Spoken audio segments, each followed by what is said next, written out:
Princess Yalara sat inside her enormous crystal chamber, staring at the reflection on the polished silver wall. She did not see a royal figure. She saw everything people whispered about. Her green scales were rough and uneven compared to the smooth and flawless skin of her sisters. Two white tusks curved out from her lower jaw, not straight and elegant like the royal standard, but thick and slightly crooked. Her large yellow eyes glowed with sorrow more than fire. She wore a robe of royal blue and gold, but even the most expensive cloth in the galaxy could not hide what she believed was her greatest flaw. She was not beautiful. Every day was the same. Servants entered the room, placed food on the marble table, and left quickly. No one stayed longer than necessary. They bowed but never smiled. They respected her title, not her. She could tell. Royalty did not hide expressions of distance. When she walked through the halls of the palace, soldiers saluted but stepped back. Court ladies whispered behind their long veils. Male nobles lowered their heads, not in admiration but in avoidance. Princess Yalara was the first daughter of Emperor Thalan, ruler of the Vorthian Empire, one of the strongest powers in the galaxy. She had everything a person could desire: wealth, protection, servants, power. Everything except companionship. She had no one to laugh with, no one to eat with, no one to talk with without fear of judgment. She lived in a palace filled with thousands, yet she might as well have been alone on a distant moon. She once believed it would change with age. She told herself that perhaps when she was older and wiser, people would see her strength instead of her appearance. But now she was 87 cycles old, equal to 27 in human years, a perfect age for bonding in her culture, and no one had ever truly spoken to her with warmth. Many suitors had visited for political alliance, but after one conversation, they found reasons to leave early. One claimed he had a sudden illness. Another pretended he received an urgent message. A third bowed politely, then said, "Forgive me, princess. I am simply unworthy of your presence." He left shaking, not from embarrassment, but from fear. It hurt. She wished someone would at least be honest. She would rather hear, "I do not like you," than polite lies. She was tired of lies. She spent most of her time in the Moon Garden, a place she had personally designed. It floated beside the palace, held up by anti-gravity pillars and surrounded by transparent walls showing the galaxy beyond. Thousands of silver trees grew there, their leaves reflecting starlight. Pools of glowing blue water flowed in calm circles. Floating lanterns drifted through the air, powered by gentle wind generators. It was the quietest place in the empire, and the only place she felt safe. She often sat on a white stone bench watching the stars and imagining conversations that never happened. She dreamed of someone sitting beside her asking her questions like, "How was your day?" Or "What do you like to do?" Simple questions no one had ever asked. She sometimes talked to herself. She would say things like, "Good morning, Yalara. Did you sleep well?" And then answer herself with a laugh, "Yes, I slept fine. Thank you for asking." It was silly, but it kept her sane. She collected objects from different planets, mostly small toys and radios made for children. They were colorful and playful, unlike the serious and sharp decorations in the palace. She hid them under her bed like a secret treasure. She once found an old human radio transmitter lost in space and kept it. It did not work, but she liked the design. Humans were strange but creative. They built machines that looked fun, not just useful. She learned many things about Earth from broadcasts and data archives. She found it interesting that humans did not judge beauty in the same strict way as her people. Earth had singers who were not slim, actors who were not perfect, heroes who were not handsome. Some humans even loved animals as companions. Some married aliens in stories. They had words like inner beauty and kindness is attractive. These words confused her at first. Could someone really love another for their personality? She watched an Earth documentary about a man who adopted an abandoned creature that others found scary. When reporters asked him why, he said, "Because no one else would. And I saw fear in its eyes. I didn't want it to live alone." That sentence stayed in her mind for days. It made her chest ache in a strange way. One night she sat at her long dining table alone, staring at untouched food. She whispered to herself, "I do not want to live alone." That was the moment she decided to act. She called her advisor, Elder Zarok, a thin alien with long fingers and a voice like dry wind. He entered the chamber and bowed. "You called for me, princess?" "Yes," she said, straightening her back. She tried to sound confident, but her voice trembled slightly. Prepare an official request to the Earth Alliance. Zarok blinked. For what purpose? I wish to invite a human representative for cultural exchange. She hesitated, then added, I wish to understand their view of companionship. Zarok looked surprised.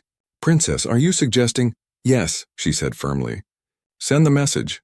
Zarok hesitated. Are you certain the Emperor will approve? My father is busy with the border conflicts. He will not question a political exchange request, and if he does, I will tell him it is to improve interspecies relations. She lifted her chin. Send it, as you wish, Zarok said, bowing again. He left quickly, no doubt confused, but too loyal to protest. Princess Yalara remained still for several minutes. Her heart pounded. What if the humans refused? What if they sent someone who mocked her? What if they left? She pressed her hands together and whispered, Please, just let them be kind. Meanwhile, far away on Earth, Jack Mason was eating noodles in his small apartment while watching an old space documentary. He was a former engineer who had helped build defense structures for colonies. He retired early after a station accident that nearly cost him his life. Since then, he avoided danger and preferred quiet work. He was calm, rational, and not easily impressed by titles or ranks. He had no interest in politics. So when government officials knocked on his door and said, We need you to represent Earth in a cultural mission, he choked on his noodles. Me? He coughed. Why me? Send someone important. You have experience working with alien technology. You understand Vorthian machinery. We need someone who won't panic. I panic, Jack said. I panic when my noodles burn. The officer sighed. You are the most stable person on our list. You don't get emotional, you don't care about fame, and you don't get scared easily. Just go there, smile, and don't start a war. Jack stared at the documents. He did not want to go, but the payment offer was very high, enough to pay off his debts. And something curious tugged at his mind. Why would a powerful alien princess invite a human for cultural exchange? It sounded suspicious, but also interesting. He finally nodded. Fine, I'll go. But if they try to put me in some weird alien marriage ceremony, I'm running. The officer laughed. Don't worry. It's just a friendly visit. Jack packed light. Simple clothes, a toolkit, a notebook, and a music player. He boarded the shuttle feeling more like a delivery worker than an ambassador. The flight was long. He slept half the time and listened to music the other half. When the shuttle finally landed at the Grand Palace docking bay, he expected to see an intimidating group of guards. Instead, he saw one nervous-looking woman, or alien woman, standing alone. Princess Yalara had insisted on greeting him personally. She wore her finest royal robe, practiced her Earth greeting speech 10 times, and even forced herself to smile, though her tusks made smiling difficult. When Jack stepped out, she froze. He was not like the humans she saw in documentaries. He was not overly handsome or overly muscular. He was simple. His hair was messy. His clothes were plain. But he walked calmly, without fear or judgment in his eyes. He looked at her face without flinching. She took a deep breath and spoke in rehearsed human language. Welcome, human Jack Mason. I am Princess Yalara of the Vorthian Empire. I greet you with peace and respect. Jack blinked. He expected a loud alien voice or some strange protocol. Instead, she sounded nervous, like someone giving a school presentation. He smiled a little.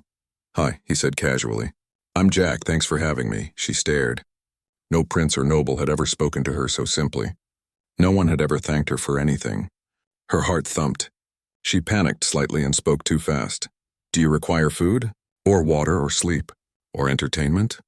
I prepared a room. I mean, not me, the workers prepared, but I told them how. Jack raised his hands gently. It's okay.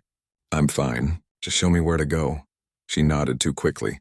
Yes, of course. Please follow. She walked ahead, trying to look graceful but stepping too fast. Jack followed quietly, observing the palace with interest. He did not know it yet. But that single moment, those simple words, were the beginning of a change that would shake the entire empire. And for the first time in her life, Princess Yalara walked beside someone without feeling ashamed of who she was. Jack followed Princess Yalara through the long, shining halls of the Vorthian palace. Every step echoed softly against the polished floors, but the palace did not feel empty to him. It felt alive, like it carried centuries of stories in the walls themselves. He noticed that despite the grand architecture and luxurious decor, the atmosphere around the princess was different. It was not fear or intimidation. It was quiet sadness wrapped in cautious hope. Yalara led him to a room filled with tall shelves, glowing softly with light. Each shelf held tiny models of distant planets, holographic projectors, and books written in strange symbols. She hesitated, then pointed to a projector showing a small floating model of a planet with blue oceans and green land. "This is Earth," she said softly, her voice trembling slightly. "I have studied your world for many years. I wanted to understand it better before meeting a human." She looked down. "Not all humans are kind, I know. I wanted to know if I could trust you." Jack tilted his head, surprised by her honesty. "You've done your homework," he said, smiling slightly. "I like that. Most humans I meet just judge everything by the headlines." Her large eyes widened. "You do not mock me?" "I don't mock anyone who works hard," he said simply. "You studied a whole planet. That's impressive." A small, shy smile appeared on her face. For the first time in decades, she felt something she had almost forgotten: validation. Someone saw her effort, not her appearance. The next few days passed slowly but memorably. Jack explored the palace, guided by Yalara, who nervously explained everything from the floating gardens to the advanced communication systems. He asked questions, not formal ones, but curious ones. He wanted to know how things worked, why certain rituals existed, and how people of the Empire lived. Yalara, in turn, answered honestly, sometimes stammering when she realized he might find her explanations childish. But Jack never judged. He only listened, learning more than any diplomat could. One evening, Yalara brought him to the moon garden. The silver trees glowed gently, and the pools of blue water reflected the starlight. She motioned to a floating lantern. "This is where I spend most of my time when I am alone," she said. "It is peaceful." Jack sat on the stone bench beside her. He did not say anything at first. He simply observed the view. "It's beautiful," he finally said. "Not because it's perfect, but because someone put care into it." Yalara's heart beat faster. I designed it myself," she whispered. "I thought it might make me feel less lonely." Jack nodded slowly. "I get that. You can create beauty anywhere. That's rare." Her tusks trembled slightly as she smiled, unsure if he could see her nerves. Nobody had ever said such words to her. Nobles complimented her robes or crowns. Soldiers bowed at her presence. But nobody had ever praised her heart, her effort, or her perseverance. That simple recognition made her feel seen. For the next few days, whispers began circulating among the palace staff and nobles. They noticed the human ambassador spending long hours with the princess. Some were confused. Some were outraged. "Why does he not fear her?" a noble whispered. "Why does he sit beside her without trembling?" Another muttered, "He must be hiding his disgust." No one could truly tolerate her appearance, but Jack ignored them. He never laughed, never sneered, never whispered behind her back. The more they whispered, the more Yalara's hope grew. If nothing else, he was different. One day during a formal banquet, an elder courtier approached Jack. His eyes were sharp and his voice carried authority. "Human, do you not see what you are doing? Princess Yalara is different. She does not meet our standard of beauty. You must not encourage her." Jack looked at the elder steadily. "I do not measure people by scales or tusks. I measure them by how they treat others and how they carry themselves. If she is different, that is her strength." "I see her strength." The elder's jaw tightened. He had never heard such words spoken aloud. Most humans were afraid of her, ran from her, or bowed too low to hide fear. But Jack, this ordinary human, treated her as an equal, perhaps even as a companion. The courtier left shaken. Jack's words spread quickly and whispers turned into rumors. The Empire had never seen anyone so openly support someone they considered unattractive. Yalara noticed it. She watched him interact with her court, noticing how he smiled at her creations, listened carefully to her stories, and did not flinch at her appearance. For the first time in her life, she felt wanted. Not for her title, not for her power, not for her appearance, but for herself. One night, as she was walking alone in the moon garden, Jack approached quietly. "Princess," he said, his voice soft. "Do you mind if I walk with you?" She hesitated, then nodded. They walked slowly among the glowing trees. The soft light reflected off her green scales, making them shimmer, but he did not stare. He looked at her eyes, at her hands, at the way she carried herself. I sometimes feel like no one understands me, Yelara confessed.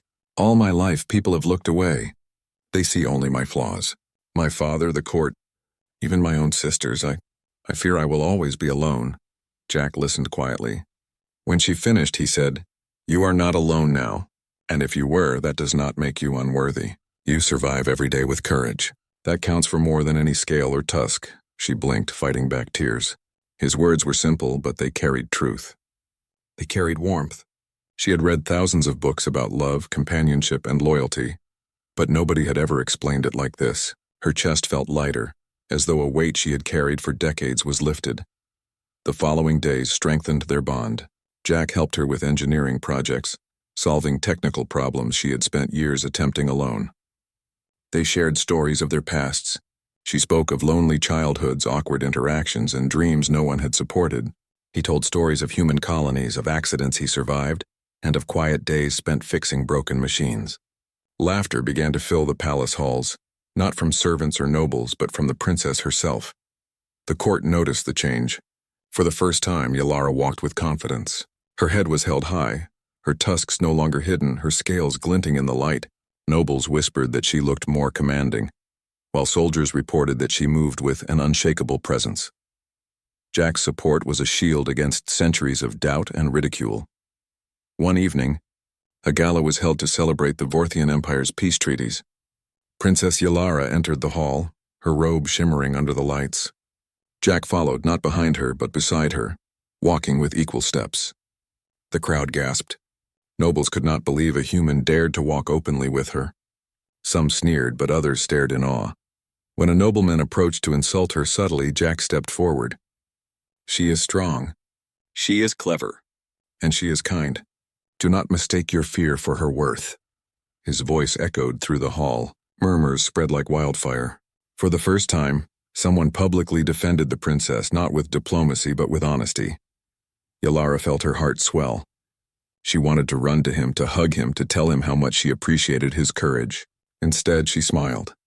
The kind of smile that lit up her eyes and softened the sharpness of her features. Jack smiled back. That smile was not for the court, not for appearances, but for her. And in that moment she understood what it felt like to matter to someone. The gala ended, but whispers remained. Rumors spread across the empire. The human ambassador had seen the princess for who she truly was and did not fear her. Some mocked. Some were outraged. But many admired. For the first time, Yelara realized that her worth did not depend on everyone's approval.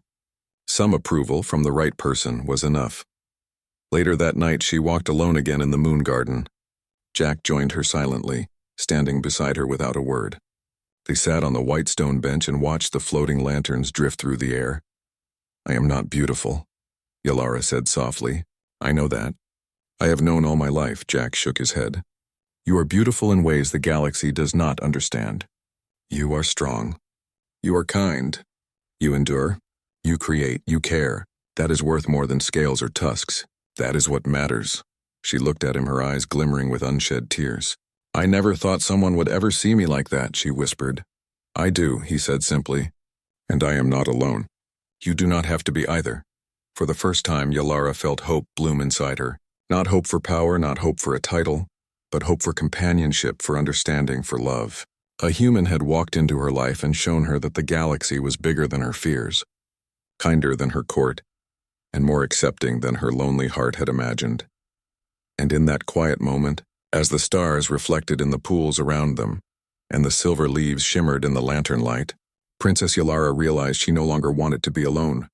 She realized that what she had longed for, connection, understanding, and the simple joy of being seen, was finally within reach.